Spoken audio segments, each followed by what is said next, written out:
சிலை செய்யணும் ஐயா சிலை அப்படின்னு சொல்லி என்னை கூப்பிட்டு போனேன். ஃபஸ்ட்டு போகிற அன்றைக்கி என்னென்னா எனக்கு காலையிலேருந்து 5 மணி வரைக்கும் பேதி. ஐயா எனக்கு கொஞ்சம் வட்டி பிரச்சனை நிறைய இருக்குது, இவர் கடவுளுக்கெல்லாம் கடவுள். அந்த நிமிஷம் அதுதான் தோணுது. இந்த பணம் வர்ற ஸ்ரீராம் சீட்டில் நான் போய் சண்டை போடுறேன் அவங்கக்கிட்ட. அன்றைக்கி நைட்டு கனவுல காட்டுறாங்க, பின்னாடிலாம் சீட்டெலாம் ஒதுக்கி. நான் ஐயாட்ட வேண்டுதல் வச்சது ஒன்றே ஒன்று தான், திருப்பதிக்கு வருஷத்துக்கு 7 வாட்டி போகிறாள். ஆனால் ஐயாட்ட வந்து சேர்ந்த பாடு எங்கேயுமே போகிறதில்ல எல்லாமே அப்படின்றாரு. கை நீட்ட சொல்கிறாரு, கை நீட்டுறேன், இந்த விரலை மட்டும் அப்படி தொடுறாரு.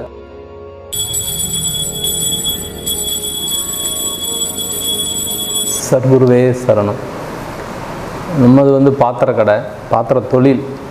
அப்புறம் இப்போ கடையாக மாற்றி கொடுத்துருக்காரு. அப்போது நான் கடையில் இருக்கும்போது ஒரு அண்ணன் வந்து வேற ஒருத்தர் சொல்லி சிலை செய்யணும் ஐயா சிலை அப்படின்னு சொல்லி என்னை கூப்பிட்டு போனேன். ஃபஸ்ட்டு அதுதான் அண்ணன் தான் கூப்பிட்டு போனார். வேற ஒருத்தர் வந்து சொல்லி கூப்பிட்டு போனார். அப்புறம் போனேன்.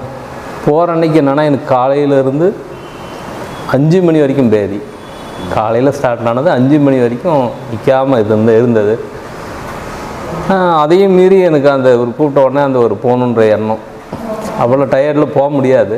நான் ஏறி ஒரு வண்டியில் உட்காந்துட்டேன். வண்டியில் உட்காந்துட்டு முன்னாடி ஒரு டைம் கூட எனக்கு அந்த இதே இல்லை, சோம்பல் இருந்தது. பட் அந்த எந்த இது இடைஞ்சலும் போய் இறங்குற வரைக்கும் இல்லை. போய் இறங்கி அவர்கிட்ட போயிட்டு உள்ளே உட்காந்துட்டு அந்த பூஜை பண்ணுறாங்க, அதை பார்த்துன்னு இருக்கேன். பார்த்துருந்துட்டு அவர் எனக்கு முதல்ல அந்த இடத்துல எனக்கு கொடுத்தது வந்து பன்னு, அந்த வயிறு கட்டுறதுக்காக. அதுதான் அவருடைய ட்ரீட்மெண்ட். ஆனால் அது அப்போ எனக்கு அது ஈக்குவல் பண்ணி பார்க்க எனக்கு தெரியல. அப்புறம் அடுத்த சிங்கிள் கூப்பிட்டு போனார்.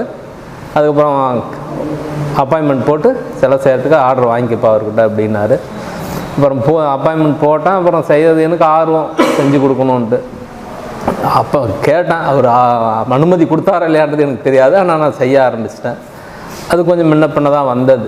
அப்போ அவருடைய அப்பாயின்மெண்ட் நம்மளுக்கு கொடுக்கல அப்படின்றது ஒரு இது. அப்புறம் சிலை எடுத்துகிட்டு வந்து இங்கே கடையில் வச்சேன். அந்த கடையில் வைக்கும்போது எனக்கு அளவுக்கு பெரிய வியாபாரம். சரி, அப்புறம் அண்ணங்கிட்ட கூப்பிட்டு சிலையை காமிச்சாக்கா அண்ணன் இல்லை இது கொஞ்சம் இப்படி இது அப்படி அப்படின்னு சொன்ன உடனே நான் என்ன பண்ணேன், சரி கொஞ்சம் ஆல்ட்ரு பண்ணிடலான்னு திருப்பி ஏற்றி அமிச்சது என்னுடைய தவறு, தெரியாமல் செஞ்ச தவறு தான். சரி இருக்கட்டும், நான் கடையிலே வச்சுருந்துருக்கலாம்.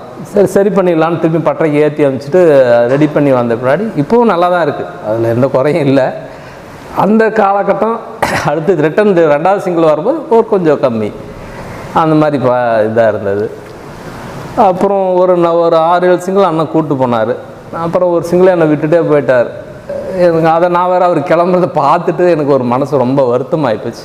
நான் சொல்லாமல் கூட போயிட்டாரே அப்படின்னு சொல்லிட்டு அடுத்த சிங்கிள் வந்து அவரே வந்து திருப்பி கூப்பிட்டு போனார். அவர் போய் சாமி கும்பிட்டு அது பண்ணும்போது நிறைய விஷயங்கள். அப்போ அந்த சிங்கிள் வந்து நான் வந்து மந்திரங்கள் அந்த மாதிரி இதில் தான் போயிடுது. அது ஒரு கோயிலுக்கு போனால் அந்த கோயிலிருந்து அவங்க என்ன இங்கே ஜாயின் பண்ணி விட்டதுனால அந்த இதில் கொஞ்சம் ரொம்ப இதாக தான் இருந்தேன். நினச்சா அவங்க என்ன சொல்கிறாங்களோ அவ்வளோ மந்திரம் பண்ணுறவங்க அது அவங்க என்ன சொல்கிறாங்களோ அதுதான். அப்புறம் இவர்கிட்ட போன பின்னாடி பார்த்தா அது எல்லாமே அப்படியே மாறி போச்சு. அவங்கள அப்படியே ஒதுங்குற மாதிரி ஆச்சு. அப்புறம் ஒதுங்கின மாதிரி ஒதுங்கினாங்க. ஆனாக்கா இன்னும் லைனில் தான் இருக்காங்க. இப்போ தொல்லை கொடுக்குறாங்க அந்த 2 மாதம் அளவில். அது அவர் பார்த்துக்குவார், இருந்தாலும் மனசில் கொஞ்சம் இது. அப்போ நான் அவர்கிட்ட போயிட்டு இந்த மந்திரம் இதெல்லாம் போகும்போது அதெல்லாம் ஒதுக்கிட்டு இவர்கிட்ட வந்து பார்க்கும்போது எல்லாமே என் பிரச்சனை எல்லாமே அப்படியே இறங்கிடுச்சு. அப்புறம் நான் அவர்கிட்ட கேட்குறேன், ஐயா எனக்கு கொஞ்சம் வட்டி பிரச்சனை நிறைய இருக்குது, அதை கொஞ்சம் கம்மி பண்ணி கொடுத்தாக்க எனக்கு ரொம்ப சந்தோஷமாக இருக்கும். மாதம் 30,000-40,000 வட்டி கட்டுறது பெரிய விஷயமாகுது அப்படின்னு சொல்லி காட்டோன்னே அடுத்த 3வது மாதத்துக்குள்ளே அந்த வட்டி பிரச்சனை ஃபுல்லாக சால்வ் பண்ணார். அதுக்கு எப்படி பணம் கொடுத்தாருன்றது தெரியாது.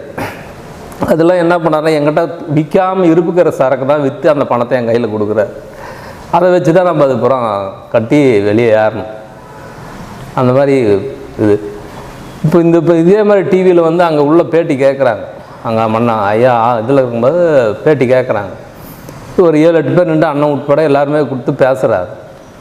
பேசும்போது நான் அந்த இடத்துல நான் நினைக்கிறேன், வேற ஒருத்தர் பேசுகிறாரு. நான் நினைக்கிறேன் நம்மளை கேட்டால் ஒரே ஒரு வார்த்தை சொல்லணும், ஐயா பற்றி ஒரே வார்த்தை தான் சொல்லணும், வேறு எதுவும் கேட்கக்கூடாது அப்படின்னு சொல்லிட்டு நினச்சிட்டு இருக்கிறேன். அந்த பேட்டி முடிச்சுட்டு அவர் போயிட்டார். அந்த 10 பேர்த்தையும் பேட்டி முடிச்சுட்டு அவர் பேக்கிங் பண்ணி போயிட்டு திருப்பி அடுத்து ஒரு 10 நிமிஷம் கூட வந்து தனியாக வந்து நீங்கள் பேட்டி கொடுங்கன்னு கேட்குறாரு. நம்ம அந்த நினச்ச இடத்துல அந்த நினச்ச தீர்வு கொடுக்குறது அது ஐயாவால் மட்டுமே முடியும். அப்போ அந்த பேட்டி கேட்கும்போது அதுதான் சொன்னேன் அவர்கிட்ட, இவர் கடவுளுக்கெல்லாம் கடவுள். அந்த நிமிஷம் அதுதான் தோணுது. 10 நிமிஷத்துக்குள்ள முடிச்சுட்டு போன பேட்டி திரும்பி ஒருத்தர் வந்து நம்மளுக்கு கேட்குறாரு அந்த நினைச்சதுக்கு அப்படின்போது கடவுளுக்கெல்லாம் கடவுள் அந்த இடத்துல அப்படின்னு நான் அவரை சொன்னேன்.